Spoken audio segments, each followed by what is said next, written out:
Friends, TNPSC group 4 பொதுறிவு வினாவிடை. 1. விண்வெளிக்குச் சென்ற முதல் Indian Rakesh Sharma. 2. சர்ச்சைக்குரிய வங்காளதேச பெண் எழுத்தாளர் தஸ்லிமா நஸ்ரீனுக்கு அடைக்கலம் தந்த நாடு பிரான்ஸ். 3. தமிழ்நாட்டில் ஜனாதிபதி ஆட்சி கொண்டு வரப்பட்ட ஆண்டு ஜனவரி 30, 1988.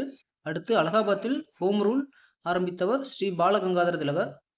அடுத்து யுஎஸ்எஸ்ஆர் அது தானே உடைந்து போனபோது அந்நாட்டில் அதிபராக இருந்தவர் கார்ப்சேவ். அடுத்து உலகில் மிக நீளமான சுவர் அமைந்துள்ள நாடு சீனா. அடுத்து 1994 ஆண்டு அக்டோபர் மாதம் திறந்து வைக்கப்பட்ட உலகின் உயரமான விமான நிலையம் அமைந்துள்ள இடம் திபெத். அடுத்து என்ரான் திட்டம். என்ரானுக்கும் மகாராஷ்டிராவிற்கும் இடையே கையெழுத்திட்ட பொழுது அதிகாரத்தில் இருந்த கட்சி காங்கிரஸ். அமெரிக்க செனட்டில் பிரஸ்ஸலர் சட்டம் கொண்டு வரப்பட்டது எதற்காக? பாகிஸ்தானிற்கு படை தளவாடங்களை விற்பதை தடுப்பதற்காக. அடுத்து தற்பொழுது அமைக்கப்பட்டுள்ள பஞ்சாயத்து ராஜ் அமைப்புகள் எந்த குழுவினாலும் முதல்வராக கொண்டு வரப்பட்டது? பல்வந்த் ராய் மேத்தா குழு.